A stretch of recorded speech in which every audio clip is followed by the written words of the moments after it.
What's inside an armadillo shell? Well, I thought they were like turtle shells. Inside, you can see the ribs that have grown long, expanded, and fused together to form the shell. Armadillo shells must be made the same way. Oh, never mind. Armadillo shells aren't like turtle shells.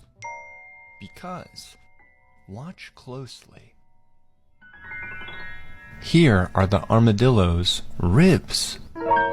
They aren't connected to the shell, so they don't fuse together to form the shell like a turtle's ribs do. Instead, look at this baby armadillo's skin. Do you see those little bumps? Inside those bumps are tiny bones. They're embedded in between the first and second layer of the armadillo's skin. As the armadillo grows, these pieces of bone expand and eventually fuse together, forming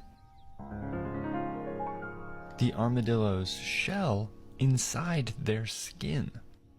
So if you look inside an armadillo's shell, you'll find a bunch of small bones fused together into one big plate.